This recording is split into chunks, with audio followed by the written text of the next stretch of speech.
Hello, আসসালামু আলাইকুম। আমি নাজমুল। আমি আপনাদের সাথে আজকে শেয়ার করব কিভাবে ওয়ার্ডপ্রেসের পোস্টের মধ্যে ফিচার্ড ইমেজ যোগ করতে। অনেক সময় ফিচার্ড ইমেজ ইমেজ অনেক সময় আমরা বিভিন্ন ওয়েবসাইটে দেখি যে ইমেজ যোগ করা আছে পোস্টের ভিতরে, উপরে, মাঝখানে বিভিন্নভাবে ইমেজ যোগ করা থাকে। তো আমরা আজকে জানবো কিভাবে ইমেজগুলো অ্যাড করতে হয়। চলুন যাওয়া যাক। Add new. আমরা এখানে একটা পোস্ট ক্রিয়েট করব।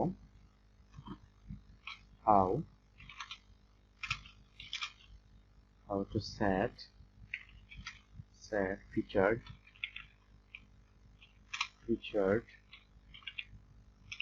image in WordPress. How to set featured image in WordPress. এখানে আমি কিছু ডামি টেক্সট নিয়ে আসছি লরেমিস ফর্ম থেকে। ওকে, ডামি টেক্সট মানে কন্ট্রোল ভি দিয়ে আমি ডামি টেক্সটটা এখানে রেখে দিলাম। ওকে, এখন আমরা অ্যাড করব এখানে featured image set as a featured image. Okay, আমার আগে থেকে ইনস্টল আপলোড করা আছে। আপনাদের যদি আপলোড করা না থাকে এখান থেকে আপনি ফাইলে সিলেক্ট করবেন ড্রপ ফাইল টু আপলোড। ওকে, সিলেক্ট ফাইল। আমি এই ইমেজটা সিলেক্ট করলাম। ওকে, আপলোডে আমি এটা সেট ফিচার্ড ইমেজ ওকে এখানে যোগ করে দিলাম। এটা ডকুমেন্ট সেকশনে থাকবে। এটা আপনি এখান থেকে হাইড করতে পারবেন, এখান থেকে ভিজিবিলিটি এখান থেকে আসবে। এখান থেকে আপনি এটা ক্রস করে দিতে পারবেন। যদি না থাকে আপনি এখানে সেটিং এ গিয়ে ক্লিক করবেন। ক্লিক করে এখান থেকে দেখবেন যে document section not a block.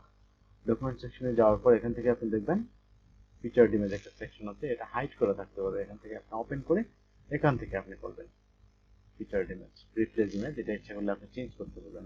Remove the featured image, remove করে দেখাচ্ছি, রিমুভ। ওকে, সেট ইমেজ।